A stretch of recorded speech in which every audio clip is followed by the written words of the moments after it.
Hi friends, welcome to Kodai Linux. In this session, we are going to learn about case control construct.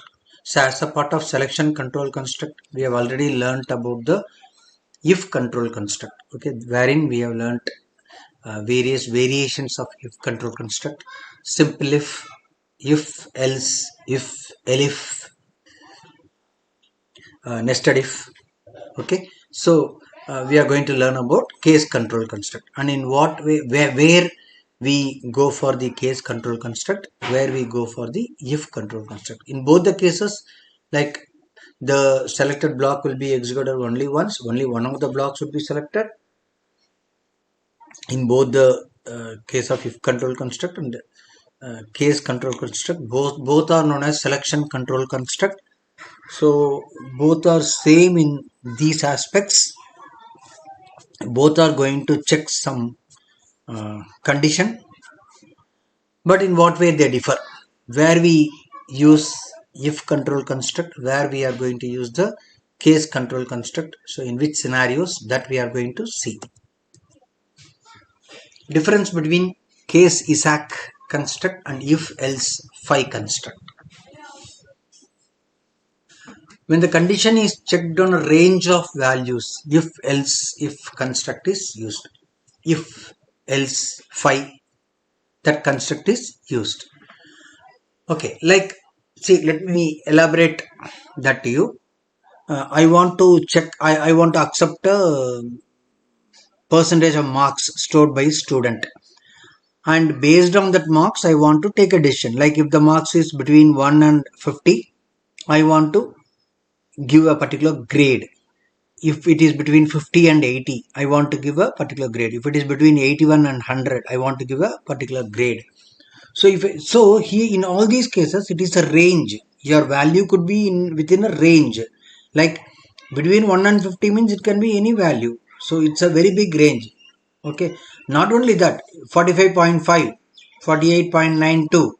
These are also possible values when you are checking between 1 and 50. So when whatever you are checking is a range, then you go for the if control construct, because with the if control construct, we can use the relational expressions and the logical expressions, right? Then you would go for the if control construct. That would be ideal. So here I have given one instance, like when the programmer has to code a condition checking if the input percentage of marks, whatever I told, right? Then when the condition is checked on a set of discrete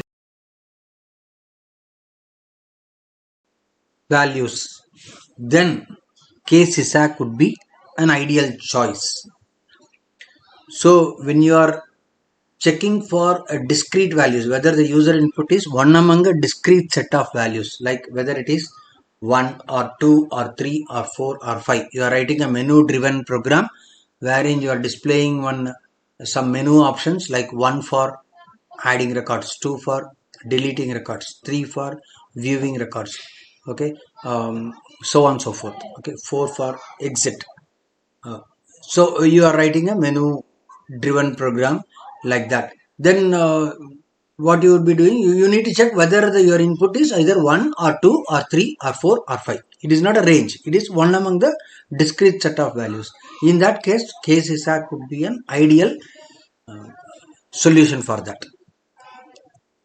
Okay, or your input could be either yes or no. Okay, then also case would be an ideal solution. Your input would be like either marital status. For that, your input would be like married, single, widower, divorcee, like that. Then also case ISAC would be an ideal construct. Wherever you can think of the scenarios wherein user's input would not be in a range but within a discrete set of values, then you can go for very well go for case ISAC construct.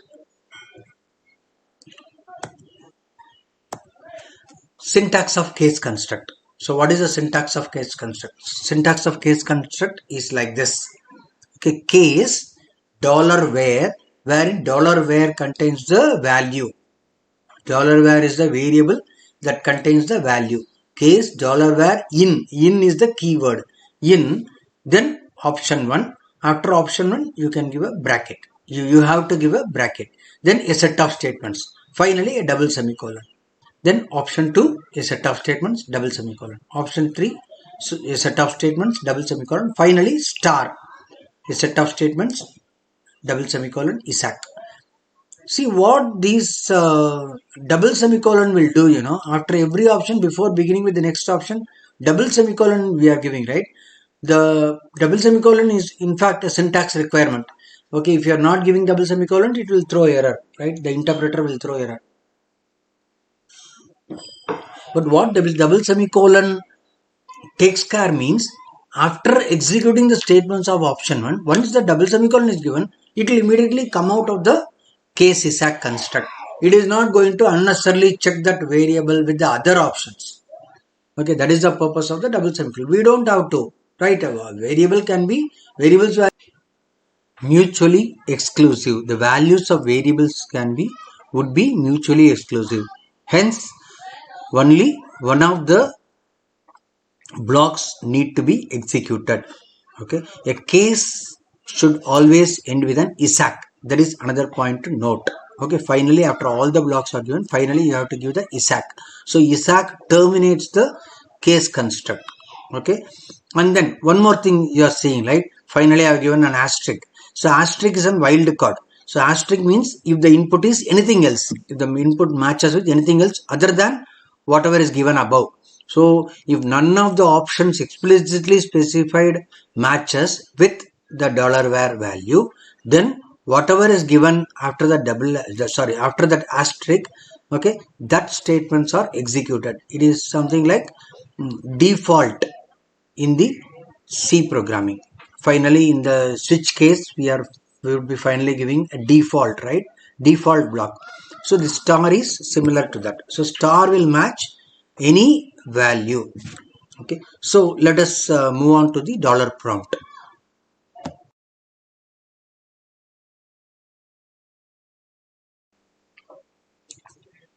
Let us work with the case construct. Vi. Let us work with an example wherein you would accept an input from the user for basically allowing or not allowing the user to proceed further. So user, that is checking with the user if user wants to proceed further or not. If he tells he wants to proceed further, you will proceed further with the coding. Otherwise, you will not proceed further with the coding. Will come out. Okay, so it's something like that. Okay, so vi proceed permission dot sh. Okay, so echo enter your choice to indicate if you want to proceed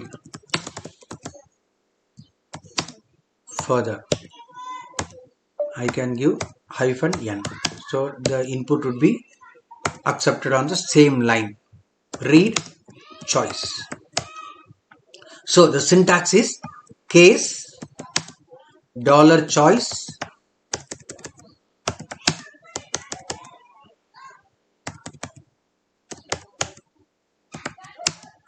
in, then case $choice in y.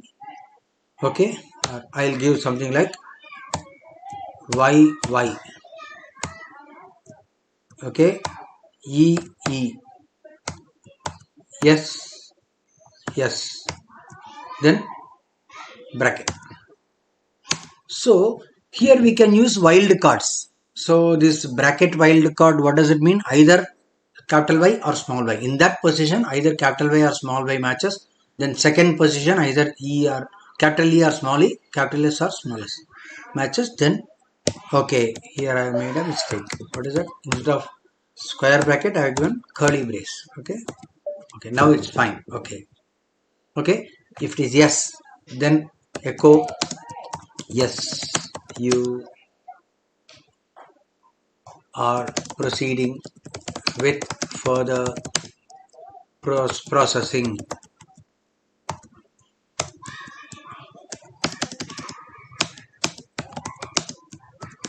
Processing happening. Just imagine that some processing are done. Once he tells yes, double semicolon. Then if it is capital N or small n, capital N or small n, capital O or small o, that is no. Okay, then echo okay, it seems you want to quit the program.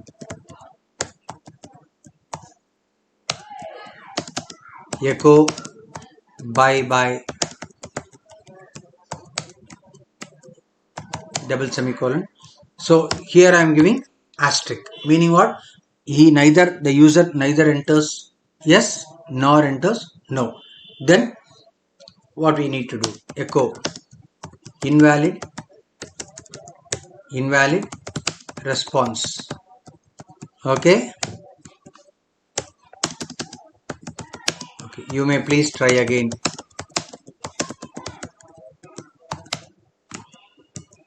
Double semicolon. Then Isaac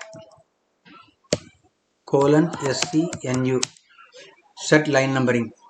Here what I want to do, from line number 4 to 12 I want to give one more indenting. How do I do that? Colon 4 comma 12 substitute, okay, at the beginning put a slash t. That's it. At the beginning put a slash t. So a tab would be inserted at the beginning. So everything is indented with to one indent, because case Isaac I want to the blocks within the case Isaac construct I want to indent it so that easy readability is there. Okay, so here what we are doing, this is a very simple code. Okay, the purpose here is that you need to understand how about the case Isaac construct, how we construct a case Isaac, and what are the nuances of it, like case, dollar choice, in keyword you have to give, then the options, and in options what flexibility is provided by shell script. You can use any wildcard characters, not only square bracket, that is the character class, but also star, but also question mark. Whatever wildcards are supported by shell, no, all those wildcards you can use it. Like capital Y star if I give, so anything starting with Y it will mean. Okay, capital N star or small n star, anything star.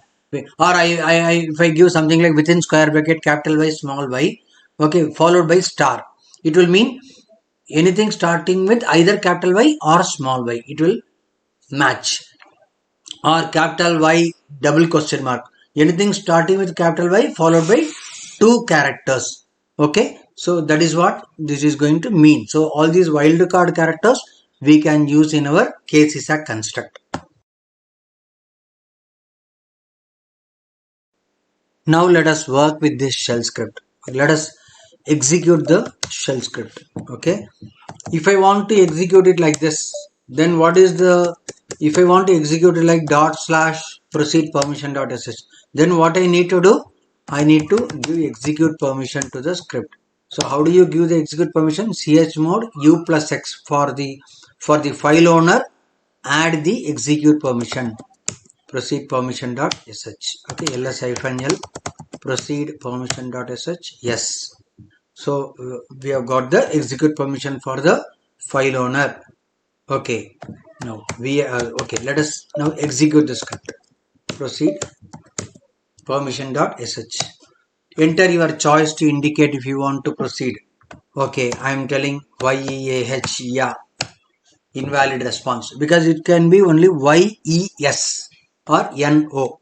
Okay, so YEAH, yeah, it's an invalid response. Okay, so YES, yes, you are proceeding with further processing happening.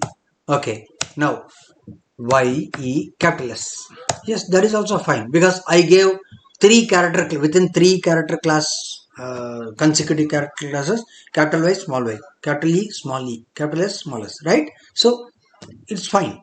Then N capital O is fine in any combination, capital N small o and capital O, small n small o, any permutation and combination, yes, we can give it. So okay, it seems you want to quit the program. So it is taking care of all the things. If you are entering yes, okay, in any case it will execute the appropriate block. If you are choosing no, if you are entering no, then it chooses the appropriate block. If you are giving any other input,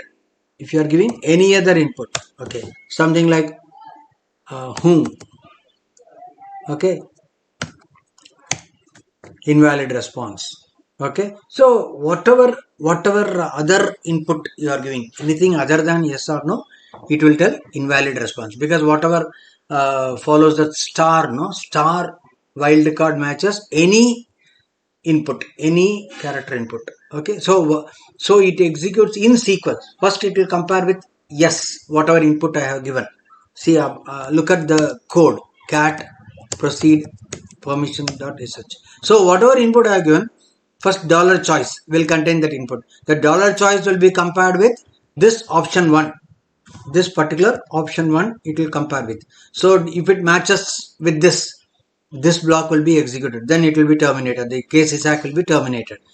Then if it is not matching with this, then dollar choice would be compared paired with no. So if it matches no, then this block would be executed. If it doesn't match with yes or no, then this final block would be executed, because this asterisk means what? It can be anything. So the input can be anything, then this third block would get executed. So this is how your case ISAC construct is works. Okay, this is how your case ISAC construct works. Okay, now let us work with one more code, one more demo program. Vi find file type dot sh. Here what we are doing, we are accepting one, please enter name of file, read f name, case $f name in, okay, star dot sh echo $f name is a script file, maybe, and give to be specific, it's a shell script file. Okay, star dot c echo $f name is a C code file. Star dot pl echo $f name is a Perl script file. Star dot txt echo $f name is a text file. Star finally echo $f name is any other file. ISAC. Okay, here I have not given the indent. It's not an issue. We already know how to indent it easily. 4th line to 13th line, colon 4, 13, substitute at the beginning, put a /t. Okay, so fine. So we have indented the code. Okay, so here I am giving echo out of case ISAC construct, escape colon wq. We have saved it. Okay, okay, fine. So what we are doing, first we are, the script displays one message like please enter name of file, Then it expects an input from the user. When the user enters the input, there is a file name. Then it is assigned to the variable fname. It just the case construct. What does it check? Case $fname in star.sh. So star.sh means what? Any set of characters followed by .sh, which is ending with .sh. Okay, star.sh. Then if the input is like ending with .sh, then fname is a shell script file. Ending with .c, ending with .pl, ending with .txt. This star means what? Any characters. Okay, then is any other file. Okay, let us work on it. Again, what we need to do?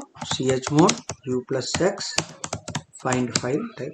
See, you can always execute with bash also explicitly. Bash space find file type.sh. Yes, you can very well do that.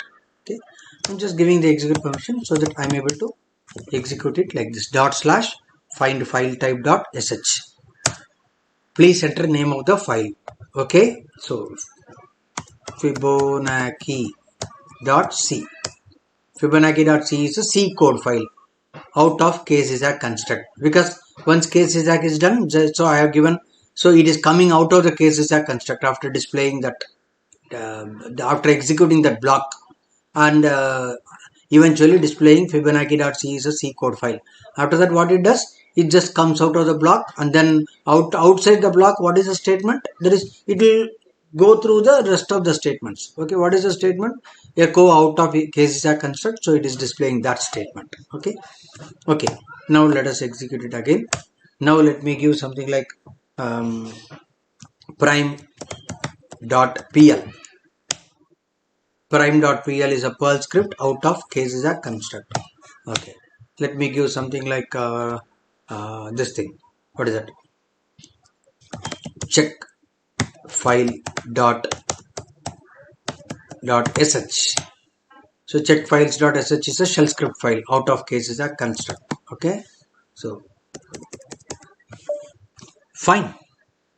I believe you would have understood the case Isaac construct. So what is the significance of the case Isaac construct? Where we use the case Isaac construct? In what scenario we use it? When we use the if construct? When we use the case construct? What is the difference between the if construct and case construct? So I believe we are clear with that.